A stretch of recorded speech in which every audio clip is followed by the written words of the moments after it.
Alors, je vais laisser tout le monde se connecter au fur et à mesure.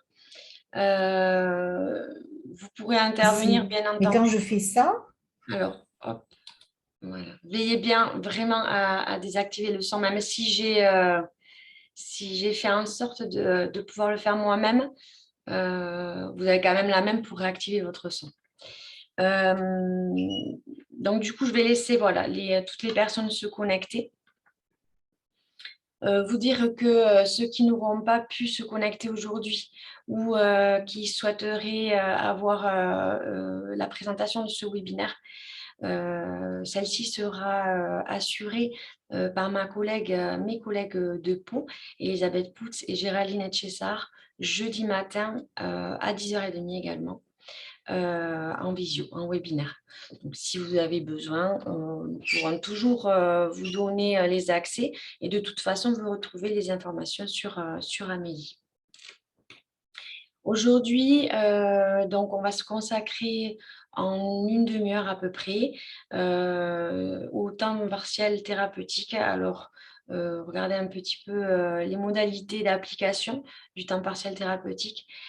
Quelles sont les différences de saisie en maladie et sur les autres risques professionnels. Et on va faire une parenthèse pour vous présenter, si vous n'avez déjà pas eu connaissance de cette information, du nouveau formulaire arrêt de travail qui est en ligne et qui est en circulation depuis le 7 mai 2022. Alors, on va bien veiller, du coup, je me répète, à couper tout ce qui est vidéo et surtout vos micros. Si vous avez quelques questions que ce soit, on fera des temps de pause de toute façon. Vous pourrez me les poser par écrit en allant sur discussion, sur votre onglet en bas, discussion, et puis vous posez la question, on les regardera ensemble. Si ce sont des questions sur des dossiers particuliers, et je vous invite à ne pas forcément le communiquer en collectif. Hop, donc on va désactiver ici le son. Dans ce cas-là, je vous invite peut-être à nous envoyer un mail. Vous aurez de toute façon en fin de webinaire nos coordonnées et nos accès directs. Et je crois que j'ai fait le tour des possibilités. Nous vous proposerons aussi, d'ici quelques jours, d'ici 2-3 semaines avant les congés d'été, un programme de webinaire très certainement pour la rentrée, pour garder la communication avec vous sur les mois de la rentrée en septembre 2022. Aujourd'hui, donc, on se concentre sur le temps partiel thérapeutique, qu'on appelle plus communément le mi-temps thérapeutique. Et puis, nous verrons donc le nouveau formulaire d'arrêt de travail. Cette présentation vous sera bien entendu envoyée par mail pour ceux qui le souhaitent. Alors, compliqué quand il y a du monde présent de voir voilà, quelles sont les adresses mail qui sont concernées par cet envoi. Donc, deux solutions. Vous pouvez m'envoyer via la discussion, mais juste en privé, votre adresse mail de façon à ce que je puisse vous envoyer le support. Et je me permettrai aussi également de vous envoyer par mail une petite enquête de satisfaction pour avoir un petit peu votre retour à chaud, ce qui nous permet éventuellement de nous améliorer pour les futurs webinaires que nous aurons avec vous. Alors, c'est parti. Le temps partiel thérapeutique. Alors, on verra sa définition, vos obligations en tant qu'employeur et tiers déclarant, les obligations du salarié et la saisie de l'attestation de salaire, bien entendu. On verra le cas de l'enchaînement d'un arrêt à temps complet et à temps partiel thérapeutique, le calcul de l'indemnité journalière et, comme je vous ai dit, le nouveau formulaire d'arrêt de travail.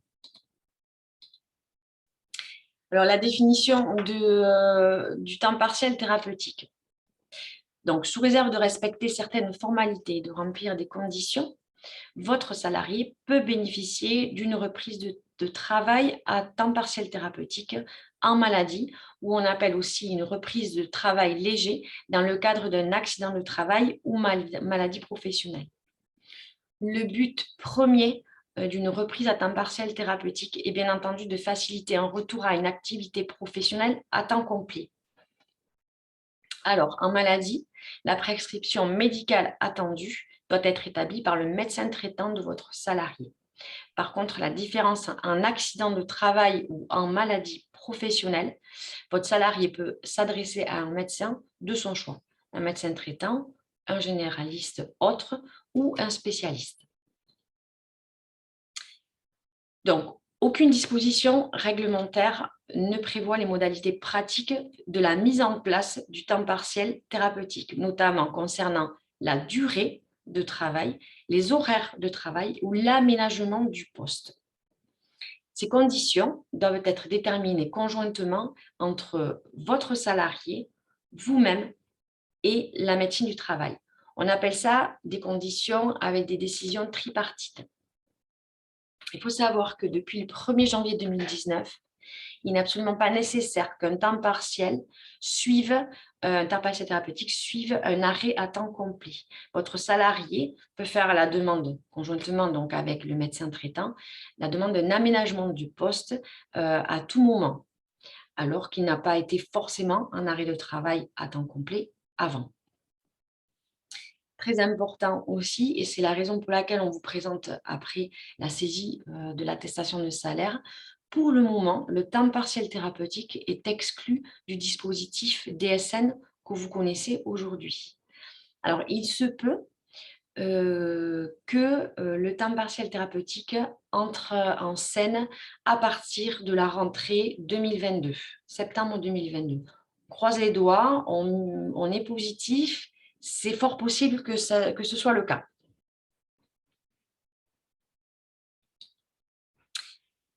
Alors, vos obligations en tant qu'employeur tiers déclarant et les obligations du salarié, parce qu'il y en a aussi. Alors, on va commencer par vos obligations. Donc, il y a un accord à demander à l'assurance maladie. Alors, il faut organiser une visite de reprise avec le médecin du travail qui émet donc un avis d'aptitude ou d'inaptitude. Et donc, il faut établir une attestation indiquant un accord de principe sur la reprise à temps partiel thérapeutique, sur la nature de cet emploi à temps partiel et du coup sur la rémunération qui va correspondre à cet aménagement de temps de travail. Ensuite, vos obligations, lorsque le temps partiel thérapeutique est mis en place sur une durée déterminée ou indéterminée à suivre, vous devez établir une attestation à chaque fin de période de temps partiel thérapeutique ou à chaque fin de mois. Je m'explique. Vous avez donc un temps partiel thérapeutique qui est mis en place du 1er au 16 février. Vous pourrez donc transmettre une attestation de salaire via Net Entreprise à partir du 17 février pour la période du 1er au 16 février, afin que la perte de salaire qui est engendrée par ce temps partiel thérapeutique et que nous allons prendre en charge, vous soit indemnisé en tant qu'employeur si c'est de la subrogation à partir du 17 février ou le plus tôt possible et à l'assuré s'il n'y a pas de subrogation à partir du 17 février également. Et si vous avez un temps partiel thérapeutique qui correspond à une période du 1er au 28 février, l'attestation de salaire peut être produite à partir du 1er mars, subrogé ou non subrogé. Mais votre salarié a des obligations également. Alors, la première obligation, c'est de disposer d'une prescription de reprise à temps partiel pour motif thérapeutique. Et cette prescription est établie par le médecin traitant ou médecin autre prescripteur dans le cas d'un accident de travail ou maladie professionnelle. Et il est obligé de transmettre cette prescription et l'attestation employeur à la CPAM pour accord.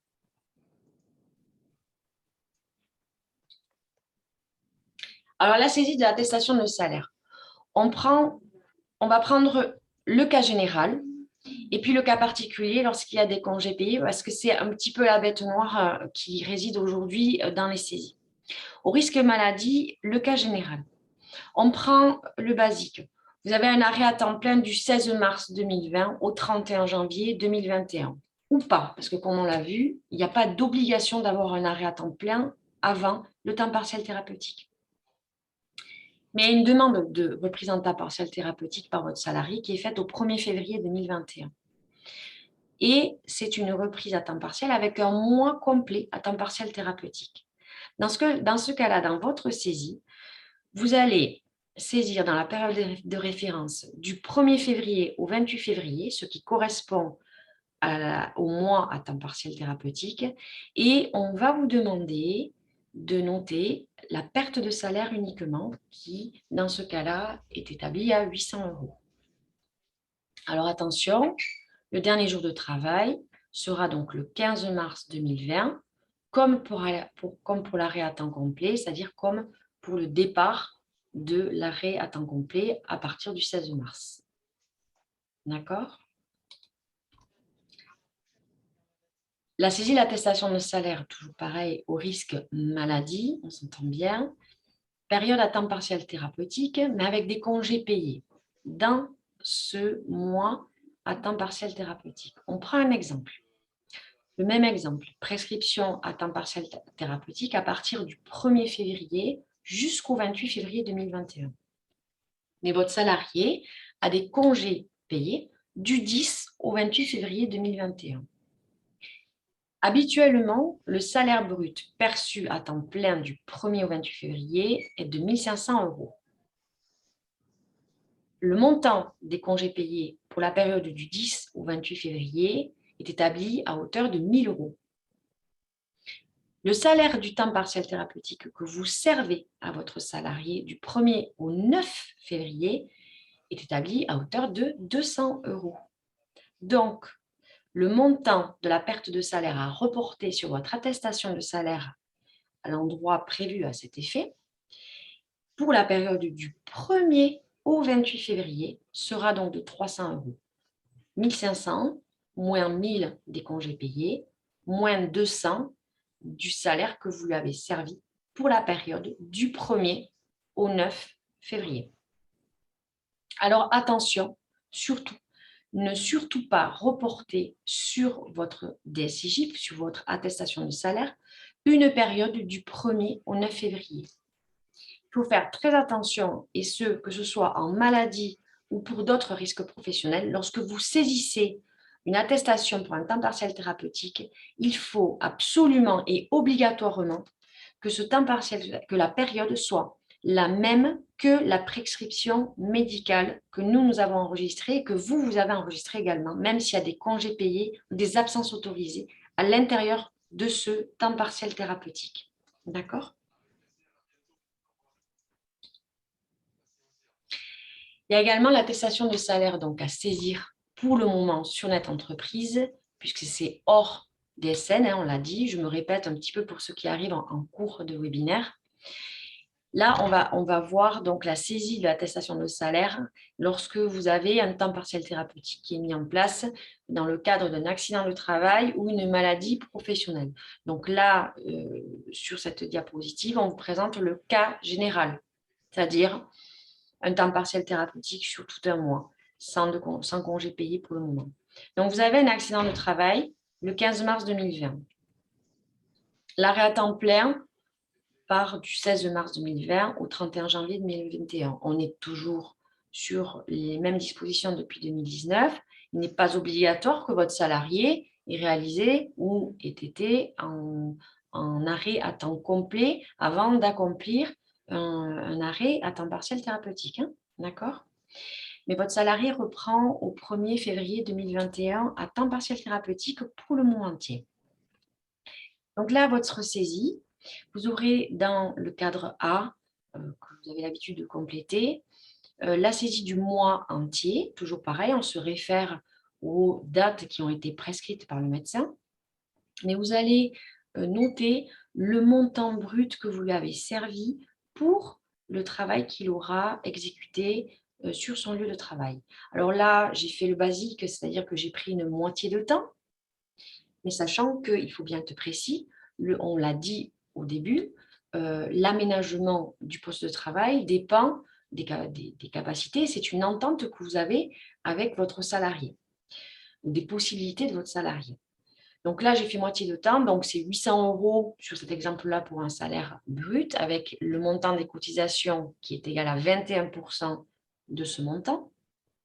Et après, c'est dans la case C, dans le cas où la période de référence n'a pas été entièrement travaillée, que vous allez venir noter le motif temps partiel thérapeutique. Pareil, toujours se référer aux mêmes dates de prescription, du 1er au 28 février, avec une perte de salaire, moitié temps, 800 € et toujours pareil, 21% du montant des cotisations qui correspond à 21% du salaire brut. Je précise, ici je fais glisser ma souris que vous allez voir. Ici, c'est un encart en B où vous avez l'habitude de positionner les primes et rappels de salaire qui sont prises en charge par rapport à leur périodicité, par rapport à la périodicité de versement dans les salaires bruts. Et là, c'est la même chose. C'est-à-dire que si vous avez des primes qui sont à mettre et qui peuvent correspondre et entrer dans le salaire perdu ici, dans la perte de salaire, une prime qui a été versée le 31 décembre 2020, mais qui a une périodicité de 6 mois semestriellement, on va la prendre à 1/6 dans ce montant-là. C'est exactement pareil que lorsque on indemnise un arrêt à temps complet.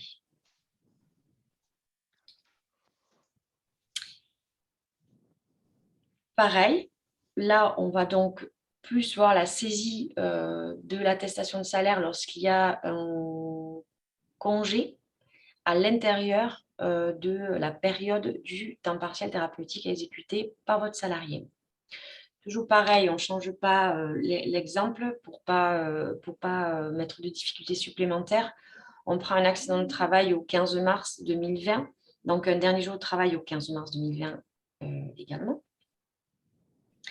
On va avoir donc un mi-temps thérapeutique du 1er au 28 février. Toujours pareil, on reprend la même période de congé du 10 au 28 février. Donc là, qu'est-ce qu'on va faire? Puisqu'on vous demande de noter le montant qui a été perçu par votre salarié. Eh bien, dans ce montant perçu par votre salarié, on va vous demander d'inclure le montant des congés qui lui sera servi. C'est-à-dire que pour son salaire exécuté, enfin, pour son salaire par rapport au travail qu'il aura réalisé dans votre entreprise du 1er au 9 février, on va prendre 300 €. C'est 300 €. Et il aura également perçu 1 000 € par rapport à sa période de congé payé du 10 au 28 février. Ces 1 000 € doivent être inclus dans le montant que vous allez inscrire dans le montant versé et perçu par votre salarié. Et toujours pareil, on vous demandera de noter uniquement la perte de salaire dans la case C, cas où la période de référence n'a pas été entièrement travaillée. Vous mettez le motif temps partiel thérapeutique et toujours pareil, surtout du 1er au 28 février et non pas du 1er au 9 février. C'est très important.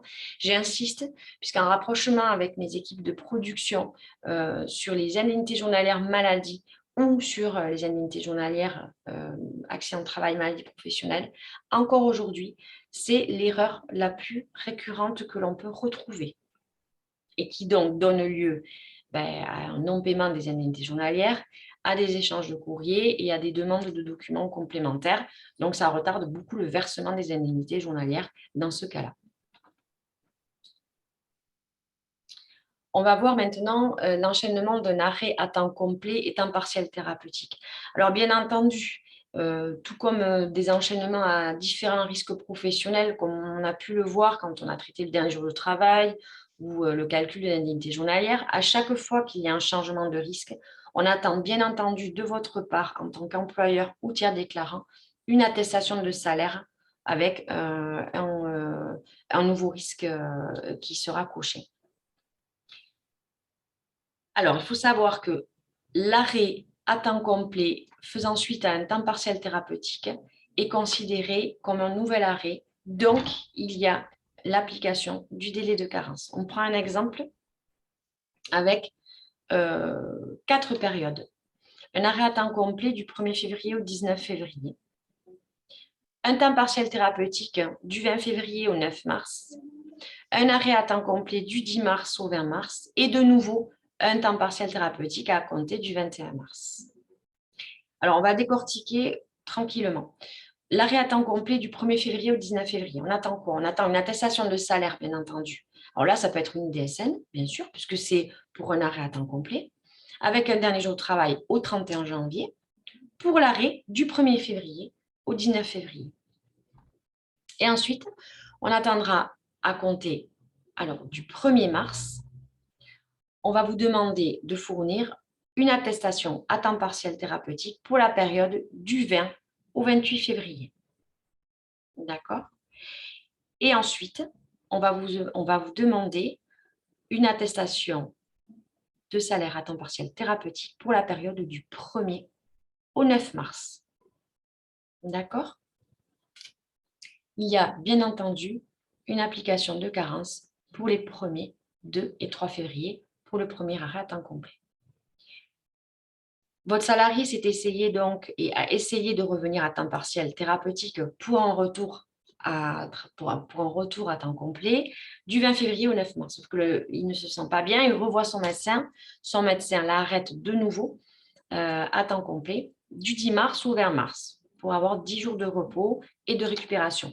À ce moment-là, on va attendre de votre part une attestation de salaire pour l'arrêt à temps complet. Ça peut être de nouveau donc une DSN avec un dernier jour de travail au 9 mars pour l'arrêt du 10 mars. Il y aura donc une carence qui sera appliquée pour le 10, 11, 12 mars. Et ensuite, pour le temps partiel thérapeutique qui suit du 21 mars au 30 avril, on vous demandera donc une attestation de salaire à temps partiel thérapeutique pour la période du 21 au 31 mars. Donc, celle-là, cette attestation, vous pourrez la transmettre à partir du 1er avril. Et ensuite, pour la période du 1er au 30 avril, on vous demandera une attestation de salaire. Et à ce moment-là, cette attestation de salaire pourra être transmise à partir du 1er mai, pour la période du 1er au 30 avril.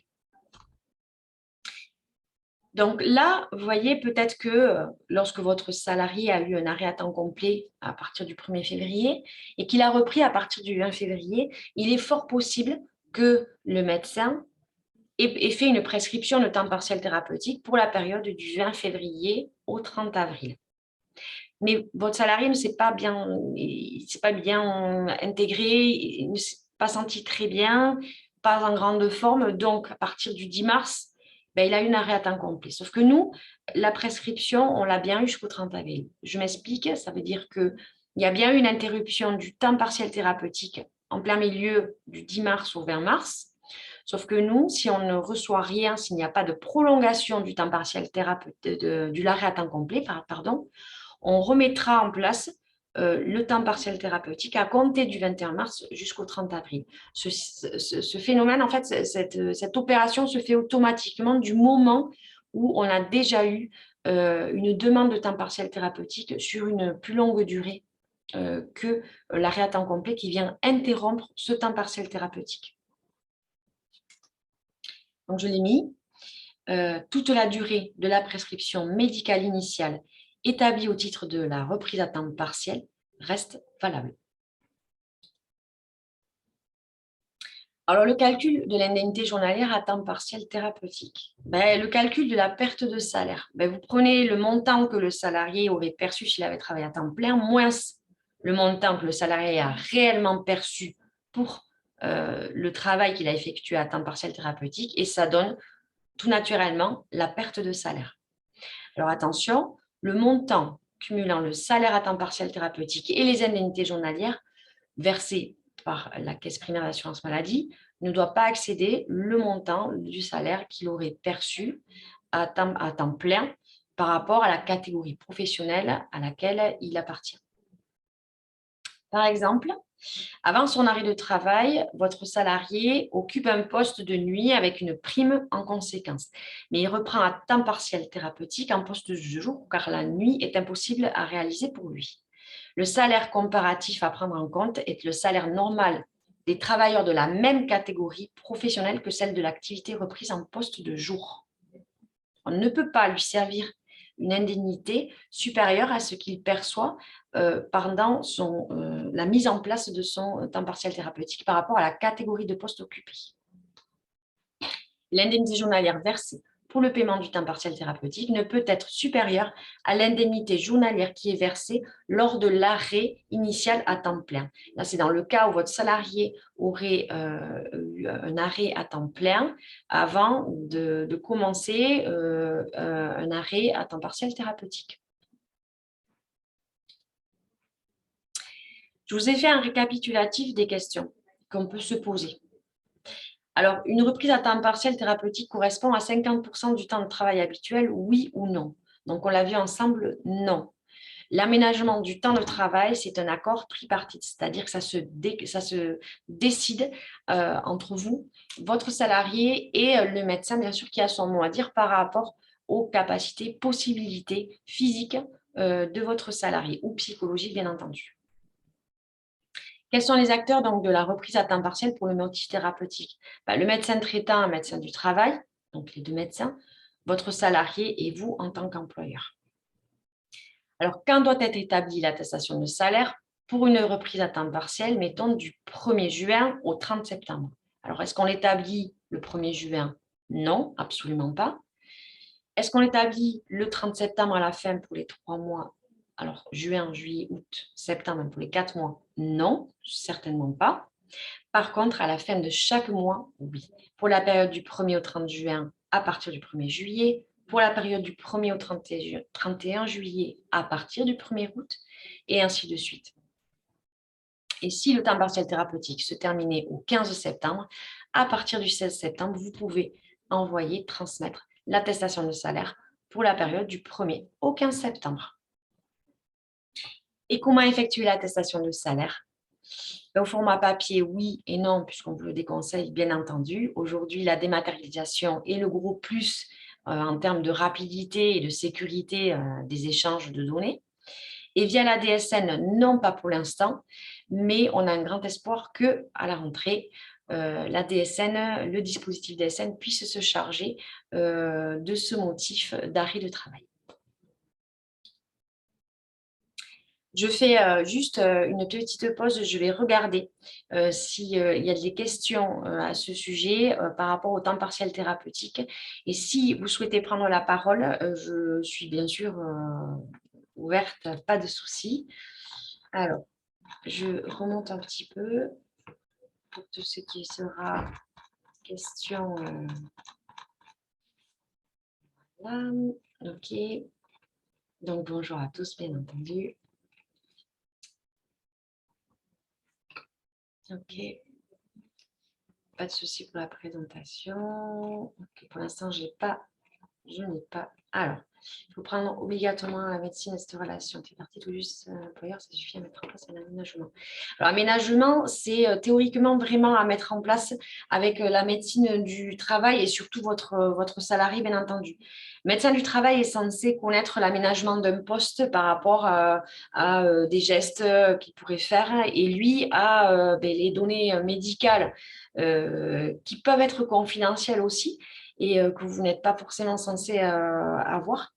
Le médecin du travail n'est pas censé vous dire vraiment les raisons médicales pures et dures. Donc, oui, ça se fait, ça se voit. Il y a un aménagement qui est quand même convenu avec le médecin du travail.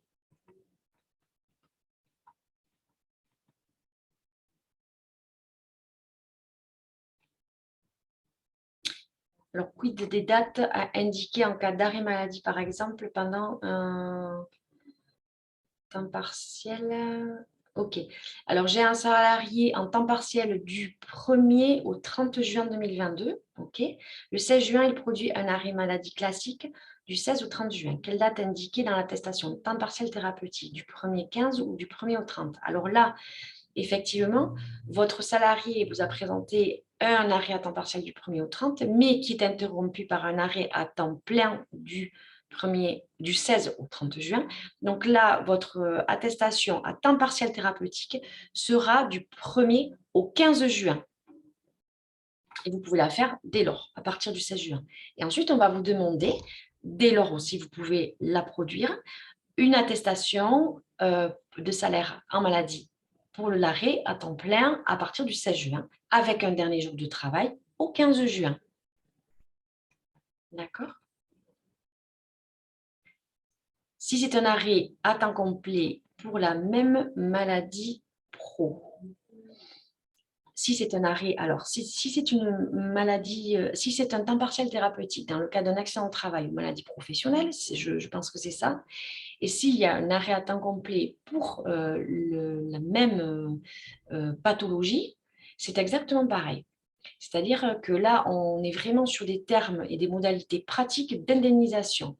C'est-à-dire que là, la pathologie est la même, certes, sauf que la nature de l'arrêt a été modifiée. On est sur du temps partiel thérapeutique et tout d'un coup, pour la même pathologie ou pour une pathologie différente, votre salarié a un arrêt à temps plein pendant 1 à 2 semaines. À ce moment-là, c'est pareil. On va écourter le temps partiel thérapeutique. Donc, dans le même exemple, on va prendre une attestation où on va mettre du 1er au 15 juin, mettons, du temps partiel thérapeutique. Et pareil, même si c'est pour la même maladie professionnelle ou le même accident de travail, la même pathologie, un arrêt à temps complet, peut-être qu'il y a une aggravation, ou peut-être que la blessure s'infecte, ou peut-être qu'il y a autre chose. À ce moment-là, on va vous demander de produire une attestation de salaire pour l'arrêt à temps plein. Bonjour, lors d'un envoi d'une DSN pour un arrêt entre 2 périodes de mi-temps thérapeutique, notre DSN a été rejetée. Nous avons dû retransmettre une attestation rectificative. Alors que vous dites que nous pouvons déposer pour le second arrêt une DSN. Alors oui, normalement, le dispositif DSN pour un arrêt à temps plein peut très bien fonctionner, qu'il y ait un temps partiel thérapeutique avant ou pas. Je n'ai pas eu l'exemple parce que de toute façon, nous, on ne transmet pas de DSN. Hein.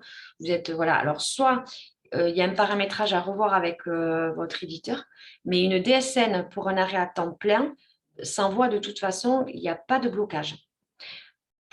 Effectivement, pour le temps partiel thérapeutique, ça passera jamais. Mais si vous mettez un dernier jour de travail qui correspond au dernier jour de temps partiel thérapeutique effectué, si dans votre DSN mensuel, l'arrêt à temps complet est bien enregistré, normalement, la DSN pourrait passer.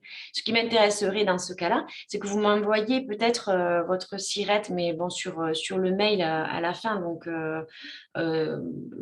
qu'on puisse le voir ensemble plus tard, avec le numéro d'immatriculation du salarié concerné. Et moi, je vais peut-être pouvoir regarder le rejet qu'on a eu sur le tableau de bord. Dans ce cas-là, on pourra le travailler ensemble et peut-être qu'effectivement, le blocage vient du temps partiel thérapeutique ou peut-être de votre logiciel à paramétrer différemment. Alors, la bonne méthode, quand vous voyez que votre DSN n'est pas prise en compte, dans ce cas-là, n'hésitez pas, vous passez par notre entreprise et vous passez une DSIJ classique, une attestation de salaire classique pour aller au plus vite et pour vraiment sécuriser l'envoi et qu'on puisse de toute façon indemniser au plus vite.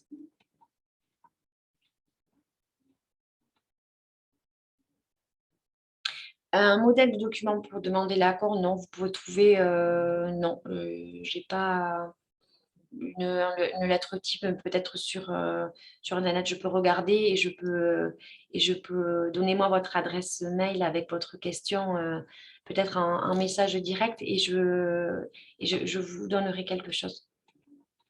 Je regarderai. Période de congé durant le temps partiel thérapeutique, vous avez considéré que c'était sur la base d'un temps complet et pourquoi pas sur la base d'un temps partiel. Les congés payés sont pris sur la base du contrat de travail.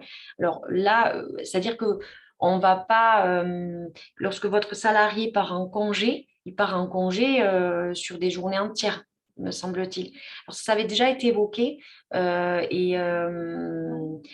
et la réponse que mon service de prestation en espèces avait donnée à l'époque, c'est que la période de congé payé est prise sur la base du temps complet, c'est-à-dire que ce sont des congés sur des journées entières.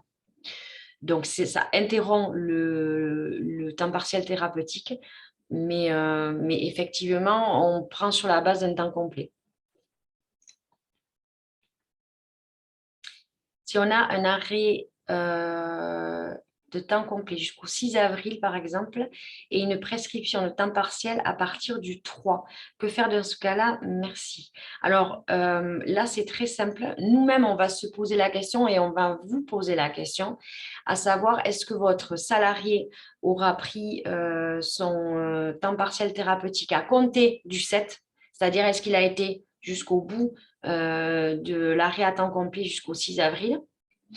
Est-ce que sur la prescription médicale qu'on reçoit par le médecin avec une demande de temps partiel thérapeutique à partir du 3, est-ce qu'il y a marqué rectificatif et à ce moment-là, on prend en compte cette notion d'anticipation et de retour à l'emploi à temps partiel thérapeutique à compter du 3, ou est-ce qu'on prend à ce moment-là, parce que vous nous dites, ah non, non, moi, mon salarié a fait son arrêt à temps complet jusqu'au 6 avril, il n'y a pas eu de reprise à partir de là.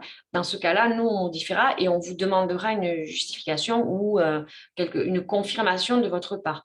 Mais voilà, ça dépend de la prescription du médecin, comment elle est formulée, et ça dépend aussi de ce que vous allez nous retourner comme information. Parce que c'est aussi avec vous qu'on peut avoir ces confirmations-là et ces justifications-là.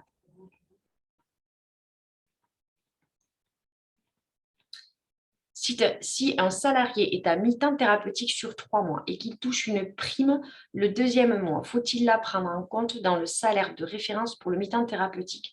Alors, on est sur le temps partiel thérapeutique en maladie, les primes sont prises en compte, c'est-à-dire que ça dépend de ce que vous lui versez pour la partie de son travail. Est-ce que la prime est en fonction des heures effectuées? Est-ce que la prime, c'est une prime qui est fixe? Voilà, à ce moment-là, si vous lui versez sur le temps effectué, elle sera prise en maladie sur la perte de salaire, puisque c'est réellement la perte de salaire, si c'est une prime automatique.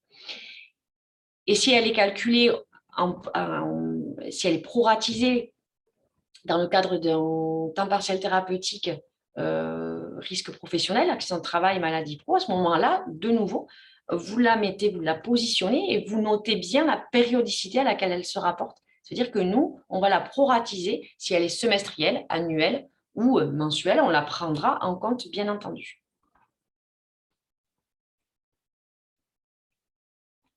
Vous avez soulevé l'accord tripartite et les obligations de l'employeur. Il est mentionné une attestation sur le temps de travail ou aménagement de poste. Faut-il vous transmettre cette pièce comme justificatif pour que la demande d'indemnisation soit prise en compte? De plus, dans les formulaires actuels du médecin, il n'y a pas mention du temps de travail pour temps partiel thérapeutique. Comment savoir ce que le médecin préconise? Merci à vous. Si, on va le voir. On va le voir justement, on va accéder au nouveau formulaire arrêt de travail. Il me semble que le temps partiel thérapeutique est mentionné, si je ne me trompe pas. Et il ne faut pas confondre l'ancien CERFA qui était utilisé en accident de travail, mais ça, on va le voir ensemble, pas de souci. L'indemnisation, elle va être prise en compte, même si on n'a pas l'accord. Alors, on est censé l'avoir, hein. C'est bien de l'avoir, mais c'est pas, alors c'est une condition bien entendu, mais c'est surtout pour vous couvrir et pour que tout soit bien écrit aussi avec votre salarié. C'est comme on vous demande pour le congé paternité le tableau de fractionnement, l'acte de naissance et l'attestation de salaire. Théoriquement, vous êtes nombreux à nous envoyer, à nous transmettre également le papier, l'écrit qui justifie des dates de votre salarié, de la demande de votre salarié pour ces dates de congé. Théoriquement, on est censé avoir ce document-là, mais vous le voyez très bien aujourd'hui, on vous fait confiance, c'est-à-dire que les dates que vous mettez sur le tableau de fractionnement et plus l'attestation de salaire font foi. Donc là, si on n'a pas cet accord-là, enfin, votre salarié peut le fournir au service médical. Nous, c'est vrai qu'un service administratif, on n'a pas forcément tous ces documents-là. Mais on va voir le nouveau formulaire. Il y a mention du temps partiel thérapeutique pour votre volet employeur. Les jours de carence s'appliquent lorsqu'il y a un temps plein qui vient interrompre le temps partiel thérapeutique. Sur le temps partiel thérapeutique, il n'y a pas de jour de carence, bien entendu, hein. Mais par contre, pour un arrêt à temps plein qui vient interrompre un temps partiel thérapeutique, oui, les 3 jours de carence s'appliquent. Je me réfère à ma demande plus haut, ce n'est pas clair du coup avec les questions de tout le monde. Si de toute façon, j'arrive pas, oui voilà, si par rapport à toutes les questions, je vais vous proposer quelque chose, on va les regarder et je vais les enregistrer. Je vous enverrai par mail des réponses écrites aux questions. Comme ça, je ne peux pas mieux faire. Je pense. Et si vous avez des questions persistantes sur des cas particuliers, je vous invite de nouveau à m'envoyer un mail ou m'appeler et je me ferai un plaisir de vous donner des réponses qui seront peut-être plus claires parce qu'effectivement, il y a beaucoup de questions. J'essaye, hop, donc ça c'est, je veux bien avoir un modèle d'attestation employeur pour d'accord. Pas de souci. Lorsqu'un arrêt de travail à temps partiel thérapeutique suit un arrêt à temps complet, il n'y a pas de carence. Par contre, pour un arrêt à temps partiel thérapeutique initial, il y a 3 jours de carence appliqués. Pour l'arrêt à temps partiel thérapeutique, il n'y a pas de carence. Hein. L'arrêt à temps partiel thérapeutique, il est indemnisé d'entrée. Il n'y a pas de carence.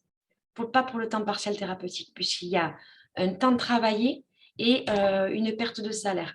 Donc, pour le temps partiel thérapeutique, pas de carence appliquée.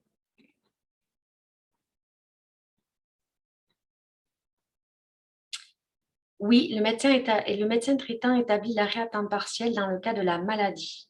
Alors, comment sait-on que c'est le médecin traitant du salarié? Ça, c'est à nous de le voir. Ça, c'est nous qui le repérons et c'est surtout notre service médical qui repère le prescripteur. Bonjour, en ce qui concerne l'exemple avec l'enchaînement arrêt de travail et temps partiel thérapeutique, le dernier jour travaillé du temps partiel thérapeutique, c'est la fin de l'arrêt ou le dernier jour travaillé de l'arrêt du travail en lui-même. Oui, alors, si vous permettez, comme ça, c'est peut-être de là. Oui, alors sur le dernier jour de travail ici, c'est peut-être ici qu'on revient. Je vous ai mis que c'était le 9 mars 2022, par exemple, parce que là, on repart un arrêt à temps complet à partir du 10 mars. Mais effectivement, le temps partiel thérapeutique a été mis en place et a été effectué par votre salarié jusqu'au 9 mars.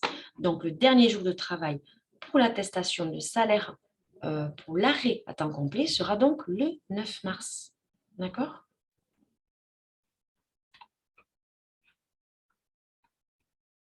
Je pense qu'on est sur cette question. OK. Donc, j'espère avoir répondu au mieux à vos questions.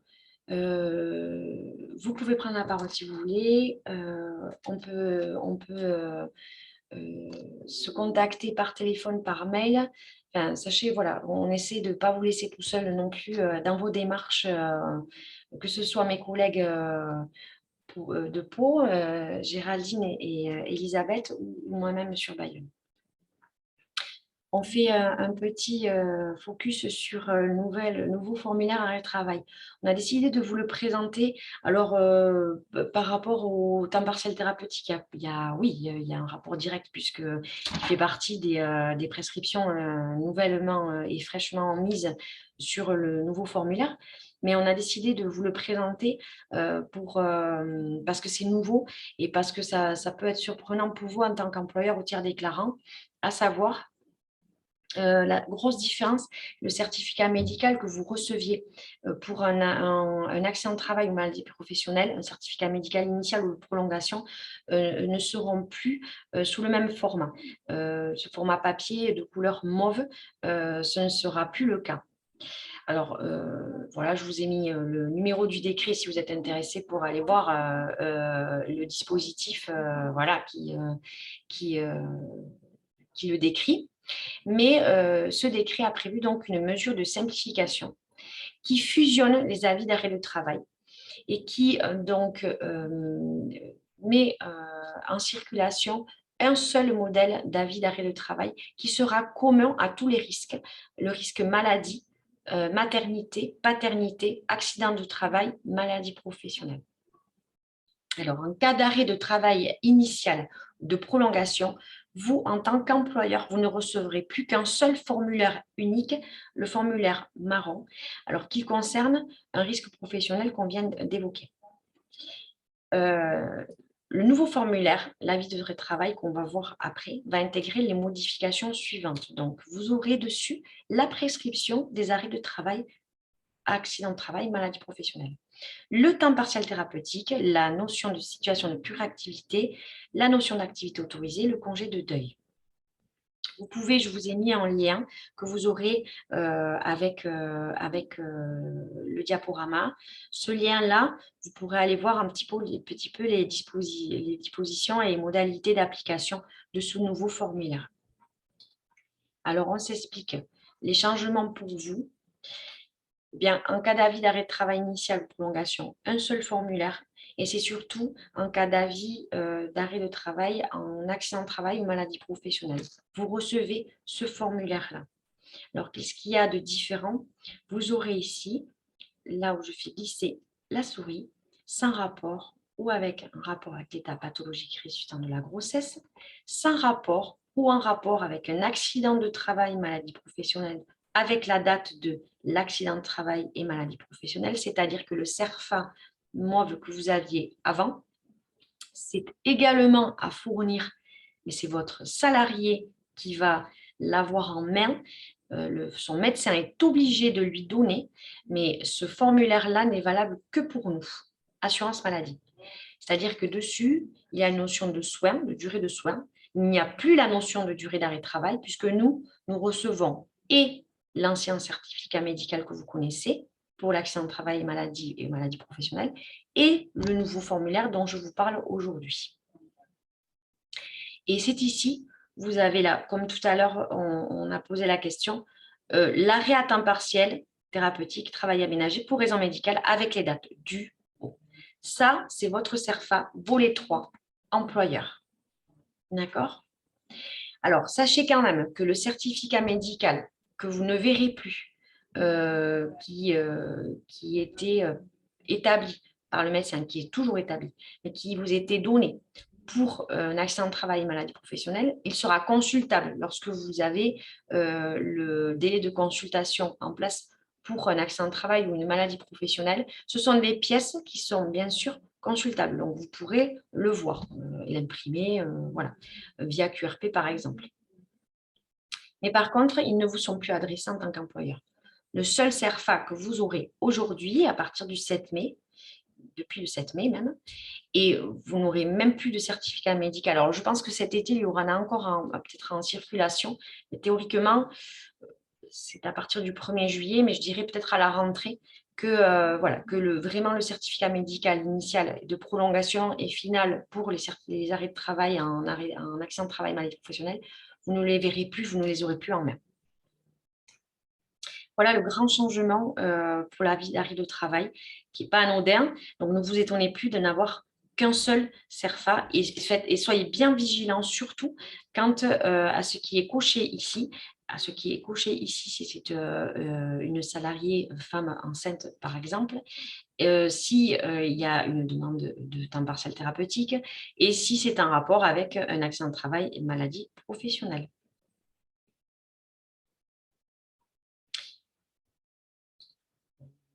Voilà, alors.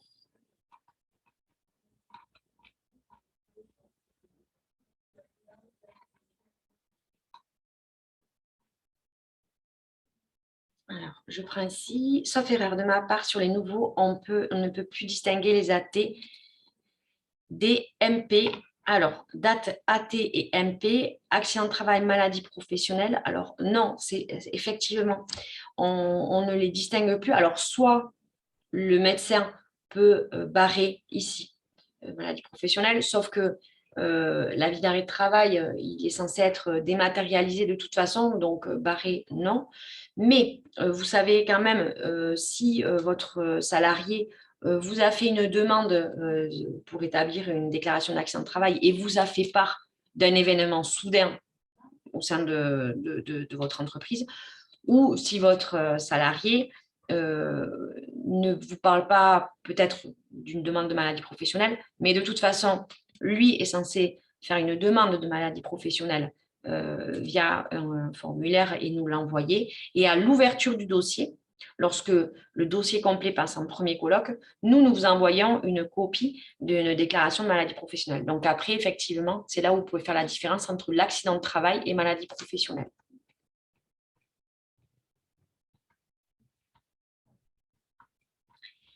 Ce mot simplification nécessite beaucoup de vigilance de notre part. Oui, tout à fait. Je suis complètement d'accord avec vous. De la nôtre aussi, je vous avoue. Mais ça, c'est notre travail. Mais effectivement, je crois que lorsque vous avez une relation de proximité ou même quelque chose qui est assez simple avec votre salarié, ça peut être voilà, assez simple de savoir ce qui vous présente comme arrêt. Mais lorsque vous avez une grosse structure, que vous n'avez pas directement rapport direct avec votre salarié ou que les rapports sont un peu moins amicaux, on va dire, à ce moment-là, effectivement, il faut être très vigilant sur ce que votre salarié vous présente et comme avis d'arrêt de travail et surtout tout ce qui est coché ici. C'est fait pour simplifier, mais voilà, ça permet, effectivement, c'est beaucoup de vigilance de votre part. La notion d'activité autorisée, disons, alors c'est dans le cas d'une personne qui est enceinte, une femme enceinte par exemple. Il y a des arrêts de travail qui sont faits avec des notions d'activité autorisée. Mettons, votre salarié qui est enceinte est peut-être dispensé de certaines activités. Alors, c'est la notion de dispense d'activité. C'est très rare, j'avoue, parce que je ne crois pas en avoir vu, très honnêtement. Ça lui permet de rester au sein de l'entreprise et de soulager peut-être une équipe de travail, ou soulager des activités dans une équipe de travail. Mais c'est une dispense d'activité qui est régie par le médecin uniquement, le médecin traitant, le médecin qui la suit. Alors, elle est cochée où? Je pense que c'est ici, activité autorisée, c'est là, à partir du. Alors, il y a peu de place. Peut-être qu'il semblerait qu'il soit judicieux peut-être pour le médecin de développer les activités autorisées, je pense. Après, je vous le redis, je ne suis pas médecin et très honnêtement, je n'en ai pas vu dans ma carrière. Voilà. Donc, je pense que c'est rare pour moi. Il peut y avoir un risque de confusion de l'employeur et de la CPM également. Oui, bien sûr, pour nous aussi. Donc, nous restons très vigilants. Après, comme je vous le dis, nous, pour l'ouverture d'un dossier accident de travail, risque professionnel, maladie professionnelle, on va dire, on a quand même de toute façon le certificat médical initial qui est obligatoirement envoyé par l'assuré, par le salarié, soit via le médecin de façon dématérialisée. Mais de toute façon, dans ce risque-là, lorsqu'on présente un accident de travail ou maladie professionnelle, il y a obligatoirement les 2 CERFA au début. Et ensuite, on reçoit l'avis d'arrêt de travail comme le vôtre, c'est-à-dire le CERFA marron.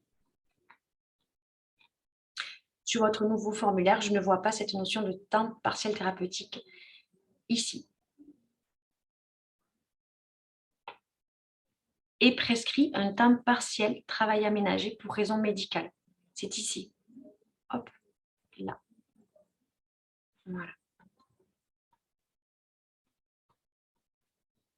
Est-ce normal qu'il y ait des annulaires d'avis d'arrêt de travail? Excusez-moi. Oui. Pardon, je me permets, c'est moi qui ai posé la question. En fait, vous définissez bien les dates du temps partiel thérapeutique. Par contre, on n'a pas cette notion de temps que le médecin prescrit. Et du coup, ça a peut-être un impact aussi sur la déclaration. Ça, c'est à voir. Non. Alors, le temps partiel thérapeutique, il est déterminé à la base avec le médecin et donc le médecin du travail aussi. Et ça, c'est après avec vous qui détermine. Nous, si vous voulez, c'est pas le médecin qui va. Alors, le médecin, il va préconiser un temps de travail peut-être ou des activités. Mais après, c'est avec vous surtout, c'est avec vous en tant qu'employeur qu'il va y avoir une décision si, mettons, sur 150 heures dans le mois, est-ce qu'il y aura 40 heures de présence et 90 non, et 110 pardon, de repos parce qu'il y aura de la kinésithérapie, voilà, autre chose. Mais là, ici, comme sur les anciens formulaires, de toute façon, il n'y avait pas le nombre d'heures effectuées. Ça, c'est après, par rapport à votre attestation de salaire que vous nous transmettez, que la notion de temps effectué en entreprise et de temps d'absence est évoquée. Donc là, de toute façon, sur le CERFA, il n'y aura pas la notion de temps. Et surtout que d'un mois sur l'autre, en accord avec son employeur, le temps peut augmenter aussi. C'est pour ça on a des attestations de salaire qui varient et c'est pour ça qu'on vous les demande de mois en mois. C'est-à-dire que vous pouvez avoir une personne qui va commencer un temps partiel thérapeutique 80 heures et 80 heures, non, voilà, moitié-moitié, on va dire, 80-80. Et puis, il va se sentir très bien pour un retour anticipé, mais pas assez bien pour revenir à temps plein. Donc, le deuxième mois à temps partiel thérapeutique, il va peut-être travailler 120 heures. Et donc là, vous allez nous mettre un salaire perçu de 120 heures de travail et une perte de salaire à 40. Donc nous, on va établir une indemnisation sur ces 40 heures-là. Donc ici, là, on aura la notion de temps partiel avec des dates, c'est-à-dire du 1er juin au 30 septembre. Mais après, c'est vous, en tant qu'employeur ou cabinet comptable, qui allez nous envoyer les attestations de salaire avec la notion de temps réalisé et de temps non effectué. D'accord, merci. Je vous en prie. Alors, est-ce normal qu'il y ait des annulés remplaces d'avis d'arrêt de travail longtemps après la date initiale? Exemple, ça rapport avec l'accident de travail, puis le médecin traitant fait un annulé remplace quelque temps après. Oui. Alors, est-ce normal? Je dirais que non, ce n'est pas forcément normal. Mais de toute façon, aujourd'hui, lorsqu'il y a un accident, une maladie professionnelle, notamment, on va parler de la maladie professionnelle, avec une reconnaissance de la maladie professionnelle, sachez qu'aujourd'hui, on fait une rétroactivité souvent de l'arrêt qui a été enregistré et indemnisé au départ en maladie, mais on se fie beaucoup à la première date de première constatation médicale que le médecin aura fait, même si la demande de maladie professionnelle intervient 3 mois après. Un temps, ça, on ne le faisait plus. Et aujourd'hui, c'est revenu d'actualité. Alors, normal, non, je ne vais pas vous dire que tout est normal et que voilà. Donc, nous, on regarde aussi pourquoi il y a ces annulés remplaces. Après, ces annulés remplaces viennent des fois en demande du médecin, parce qu'il se rend compte que le salarié est souffrant depuis un peu plus longtemps et que ça a un rapport direct avec l'activité professionnelle, ou des fois, ça peut aussi venir d'une demande du médecin conseil d'ici de la caisse primaire. Donc ça, ce sont des notions médicales. C'est vrai que nous, en tant qu'administratif, juste service administratif, c'est qu'on n'a pas toutes les notions médicales non plus. Tiers déclarant et pas une entreprise. C'est pour ça que c'est compliqué pour nous de savoir si c'est un AT ou MP, comme vous pouvez vous en douter, le client ne nous dit pas toujours. Oui, tout à fait, je suis d'accord. Après, je crois qu'en tant que tiers déclarant, elle pourra avoir travaillé en étroite collaboration avec certains cabinets comptables, ce qui est très agréable parce que on en apprend beaucoup et c'est très instructif, rien que pour préparer des webinaires comme ça. Oui, effectivement, il faut être super vigilant et c'est vrai que quand on a travaillé, on a fait un partenariat avec des cabinets comptables et si certains cabinets comptables sont en désir de travailler, en faire un partenariat, je me ferai un plaisir de renouveler cette expérience parce qu'on avait même fait un flyer, on avait fait quelque chose qui demandait à vos clients donc d'être très vigilants sur la nature de l'arrêt et effectivement de vous donner l'information le plus vite possible.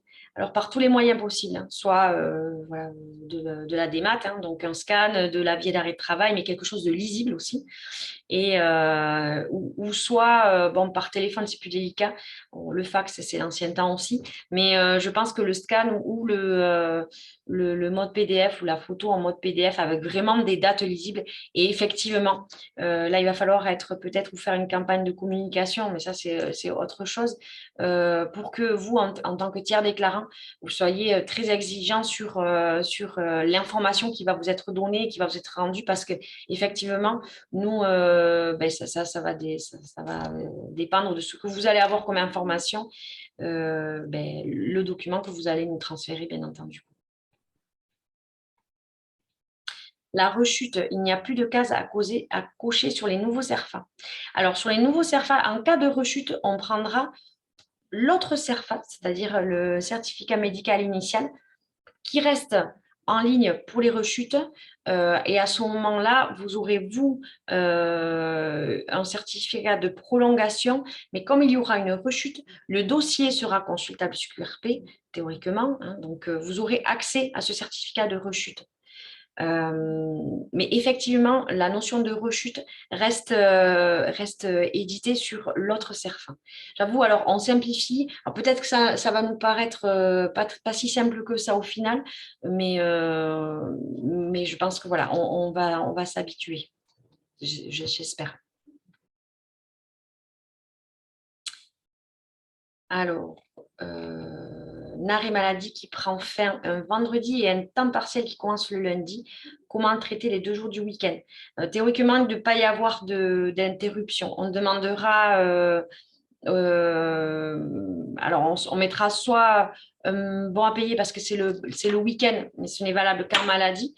C'est-à-dire qu'on ne fait pas d'interruption sur les 2 jours et ce ne sera pas du temps partiel thérapeutique puisque la notion de temps partiel thérapeutique, et si elle commence le lundi, je dis n'importe quoi, le lundi 6 et qu'on n'a pas une prescription à temps partiel thérapeutique pour le 4 et le 5, on ne vous demandera pas du temps partiel thérapeutique. Alors, il se peut qu'on demande, qu'on se tourne vers vous, qu'on vous demande si le temps partiel thérapeutique a réellement commencé le lundi. À ce moment-là, on prendra peut-être en charge, puisque c'est le week-end, c'est 2 journées.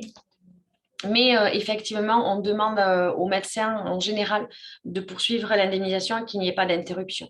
Mais les 2 jours, on les traitera plutôt comme l'arrêt maladie à temps plein, très honnêtement, puisqu'on n'aura pas de prescription à temps partiel thérapeutique. Donc, on ne peut pas le juger en temps partiel thérapeutique et il n'aura pas été exécuté comme un temps partiel thérapeutique.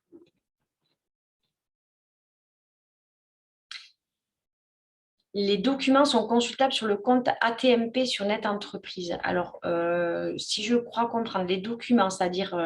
alors, non, pas sur le compte ATMP Net Entreprise. Les documents, les certificats médicaux, ils restent accessibles lorsqu'il y a des investigations qui sont poussées par les caisses primaires et lorsque vous avez la notion de consultation des dossiers en accident de travail et maladie professionnelle via QRP. Ce sont des documents qui seront en ligne et qui seront consultables. Lorsque vous consultez un dossier en accident de travail, maladie professionnelle avant la prise en charge ou le refus, le certificat médical initial que vous ne verrez plus sera consultable et fera partie des pièces. Et c'est d'ailleurs, ce qui est noté ici, il reste toutefois accessible en cas d'investigation par les services des CPAM dans le cadre de la période contradictoire précédant la décision, c'est ce que je viens de vous dire, ou bien sont transmis à l'employeur directement en cas de rechute ou de nouvelle lésion. Donc voilà, on vous les transmet de toute façon.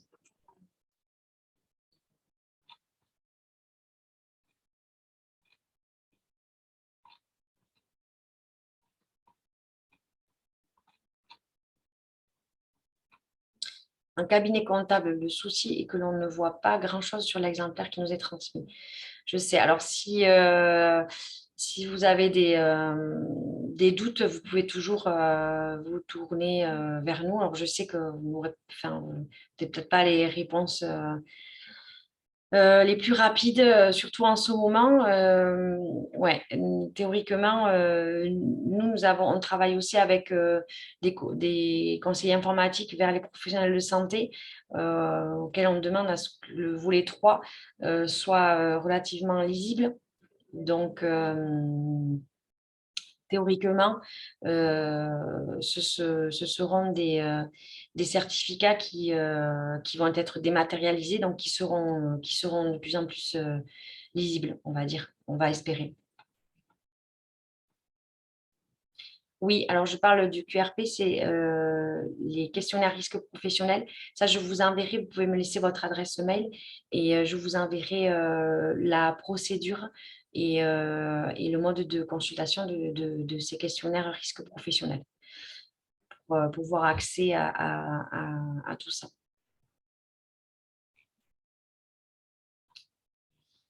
Alors, je crois que j'ai fait le tour. Je vous remercie. Alors, je fais juste un aparté. Voilà, là, vous avez donc, vous aurez sur le diaporama, vous aurez nos coordonnées. Donc, moi, je suis Joëlle Colombani de Bayonne et mes collègues qui sont très accessibles également, Géraldine Chessard et Elisabeth Poulse, que vous pourrez contacter par mail ou par téléphone. Bien sûr, on a la plateforme employeur au 3679. Je sais que de toute façon, il n'est pas très évident de pouvoir la contacter. Bon, ça va un petit peu mieux aujourd'hui, mais c'est vrai que ça a été un petit peu surchargé. Alors, on nous a demandé de bien vous préciser que la plateforme employeur est à contacter dans ce cas de demande ici, où vous vous assurez voilà, que vous la contactez pour des demandes de paiement, d'indemnité journalière, hein, pas pour autre chose forcément, avec des erreurs sur destinataire de règlement, période indemnisée, montant de l'IJ, dernier jour de travail ou si les indemnités journalières ne sont pas réglées. Mais voilà, on vous laisse le choix de nous contacter directement si besoin. Je vous remercie de votre participation. Je vous rappelle que vous pouvez me contacter si besoin. J'espère que cela vous a aidé à comprendre un peu mieux le temps partiel thérapeutique. Vous pouvez donc consulter bien sûr des informations sur Net Entreprise, sur amélie.fr rubrique employeur. Voilà. Jeudi matin, mes collègues de Pau vous présenteront un diaporama et un webinaire sur le temps partiel thérapeutique et le nouveau formulaire de travail pour peut-être vos collègues qui n'auraient pas pu y participer ou si vous voulez reparticiper au webinaire de nouveau. Je vous envoie le diaporama sans faute, un petit questionnaire pour nous aider à nous améliorer. Et j'espère que j'ai été assez claire sur mes explications. Et n'hésitez pas, si besoin, aussi toute question pour un dossier particulier. Je vous souhaite une excellente fin de journée et bon courage à tout le monde. Au revoir.